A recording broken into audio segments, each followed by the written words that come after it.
Hello guys, Zueljin here and welcome to a special episode of Minecraft Indoors.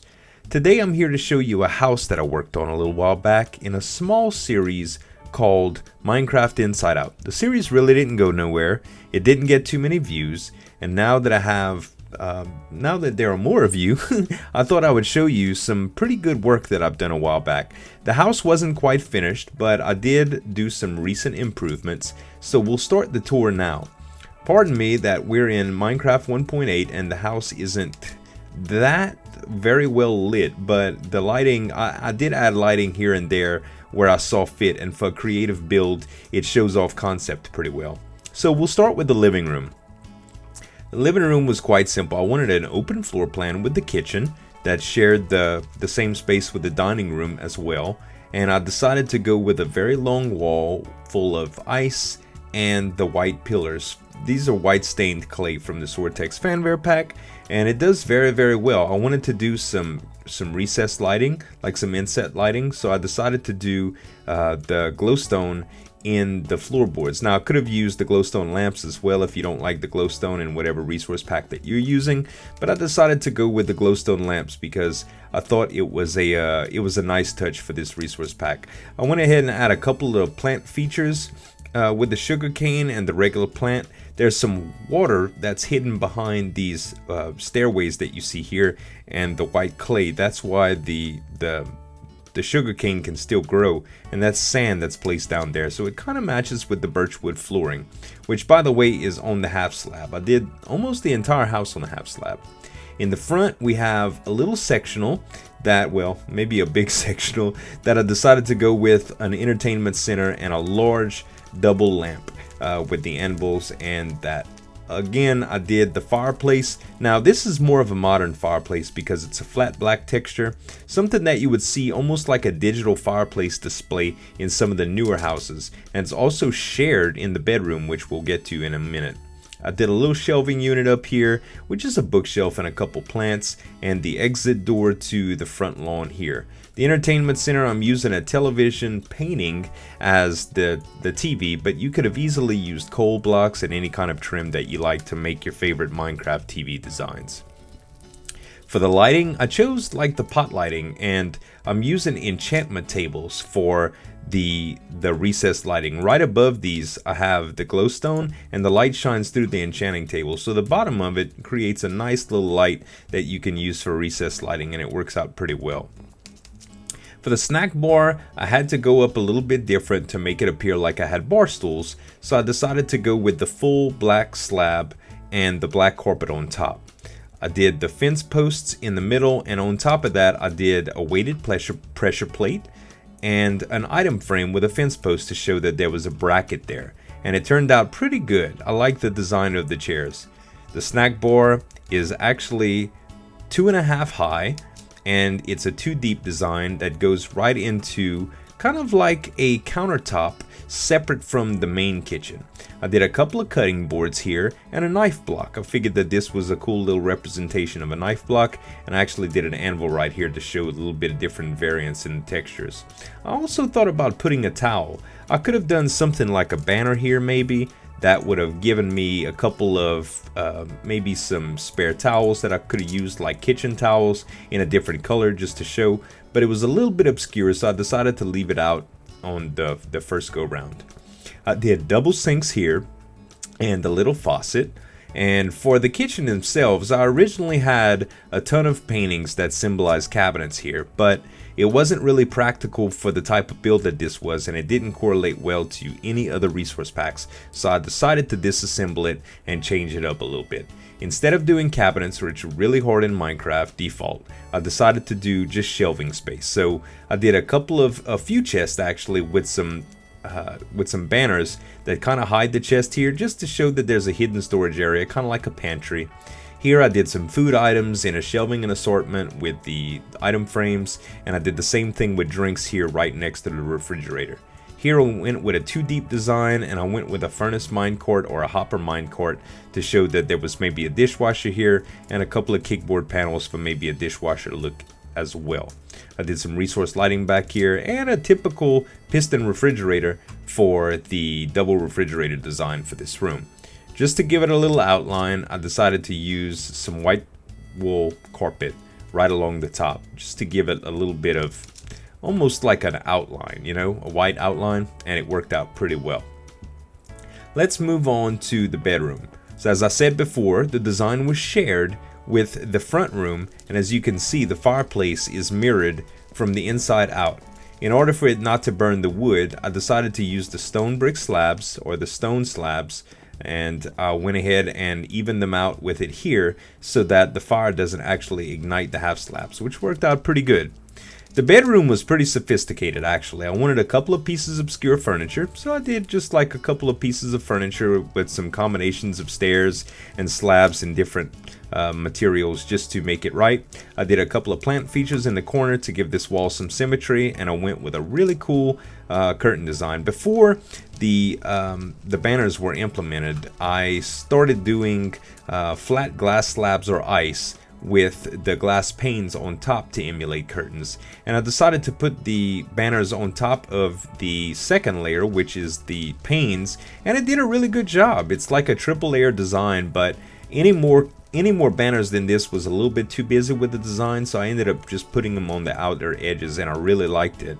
For the bed, I chose a pretty simple bed. Now, if you'll notice, this floor is a little bit different height than this. These are actually snow slabs, and they're 1, 2, 3 in height, just to give a little bit of designation to the bed and the outline for the fireplace, as well as the little separation here for the furniture unit. So the bed is a pretty unique design. Because of the snow level, we got to use full blocks that almost gave it the half slab bed appearance. I did a couple of the different colored gray carpets right on top and some snow layers to give the bed a multi-layer design. And as you can see, I have a lot of height and depth difference going on right here. It looks really good. It came out real well. For the wall, I went with something very intricate as an accent wall. I decided to do a bunch of random designs with a great black background, if I could spit it out, and some white wall.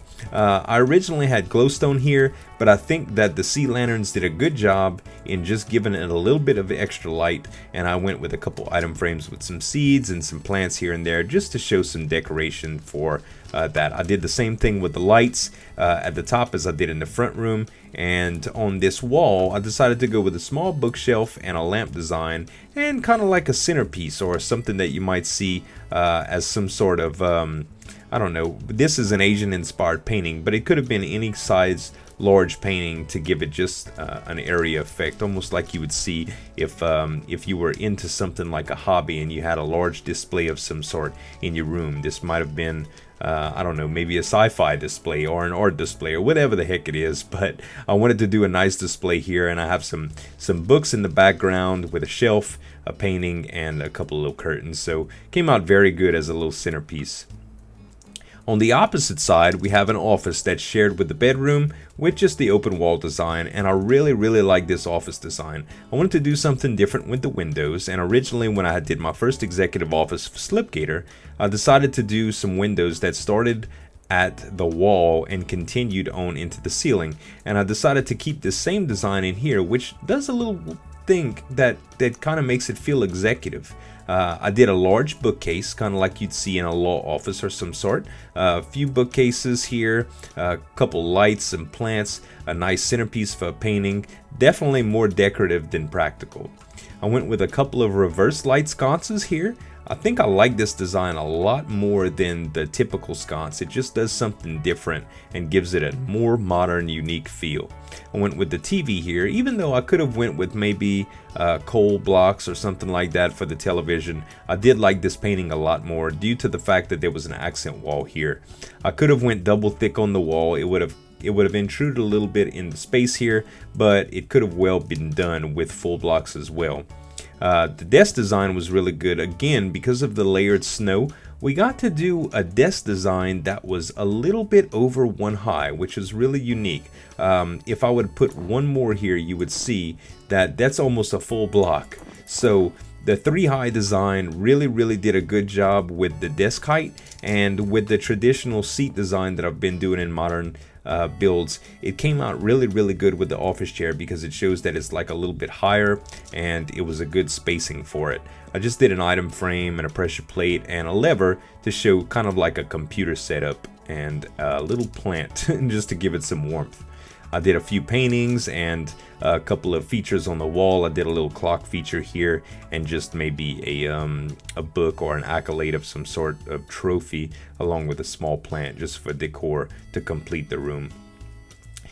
Onto the bathroom, I did a really large light fixture in this bathroom. I wanted to hang down and show that it was different from the rest of the bathroom, and it came out pretty good. I did a real vibrant rug and a couple of vibrant towels just to show that it was bathroomy, I guess. A little stripe right here just to give the room some definition, and an odd placed window on this side really takes the wall, and it's not nearly as busy as it could be, but plenty busy enough to show that there's a lot going on with this wall and definitely bring your eyes to it.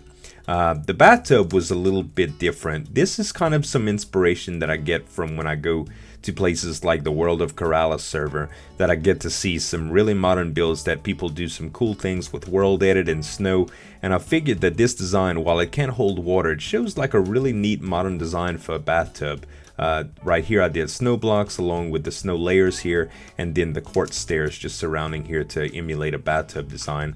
Did a small lamp in the corner, another stripe using the banners just to show a little bit of depth for the wall, and a couple of odd place paintings. Here I just did some storage designs on either side of the wall with a painting up top, and a little toilet right here. This was a player head. Originally it was a lot better render. It could have been great for the actual tissue or toilet paper or whatever design, and just a top light right here. For here I just did the vanity with the triple mirrors, a little towel on the side, and a couple of shelving units. Next, for the spare bedroom, I did a small decline or a small incline in the slope, just like I did here with the snow layers. And when you get here into the spare bedroom, really minimalistic, small shelf up top, large bookcase, something that you can store maybe cluttered books and stuff like that to where it's not in the main bedrooms, and you can access this when guests aren't here.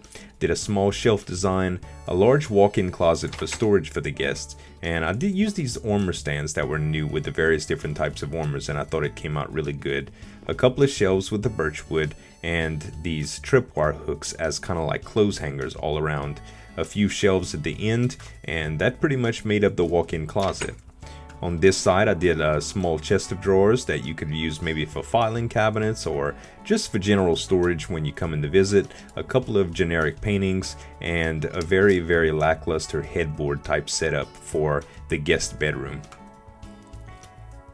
And right back into the kitchen with a small hallway with some inset lighting. All in all, guys, this was the build that I worked pretty hard on, and I was very proud of it. The outside, unfortunately, didn't really come out according to plan. I could have gone a lot further and in depth with this, but all in all, guys, I was really happy with the interiors, and that's really what I did the design for in the first place. As you can see, my other builds really don't have a whole lot on the exterior, and the interior is mostly what I concentrate on. Sometimes I'll play around with designs like this outdoor patio design that I never really did anything with. I did this dining room design that I did a while back, as well as the other dining room design, and the dojo that I did. This was a study design that I did a little while back, a bedroom design, all sorts of room designs that I do. I just leave. Sometimes I just create new worlds due to the fact that it takes up too much space, and I hate to get too far without saving my progress. But that brings me to the last thing of the episode, guys. The Patreons have been supporting me really well lately, and I think it's time that I might host a server coming up soon. I did want to do some things like get a server hosting to be sponsored with, but I'm not sure if that's going to be too practical. If you guys know of any hosting companies that would support something like this, just to let me and you guys play together, to do some creative designs and really play around with some interiors and do some stuff that we can showcase, I would really like that. When I did CobbleCon, there were quite a few people that helped me do some really cool designs, in the downtime. And those are the kind of things that I'd love to do in a group. All of this means a lot to me, and you guys that are Patreons really deserve to be given back to, and that's what I'd like to accomplish. So until that happens, y'all let me know what y'all think. If y'all know of any hosting companies that would keep us afloat, and something that we wouldn't have to really pay for, but just to come out and give you guys the ability to play a little bit with me on certain days when I come to do these builds, instead of just doing them in a single player private world, I'd like to be able to do them with y'all, and maybe just mess around with the designs on a public server, maybe that y'all can look at and tweak, or I can help y'all with y'all designs, and we can review them together and do the Minecraft Indoors series together. So I think that would be really good. But y'all let me know, guys, and that's gonna be it for this episode. I hope y'all liked it. I know it was a little bit long in comparison to the other Minecraft Indoors episodes, but I wanted to show y'all a little bit on the insides and kind of what goes on behind the scenes sometimes. Plus, I think only 100 or 200 people looked at the Minecraft Inside Out series, so not many people saw the house, and I thought it was a cool build to show off. Anyway, guys, thank y'all so much for watching. As always, this is Zueljin signing off, and we'll see you next time. Bye!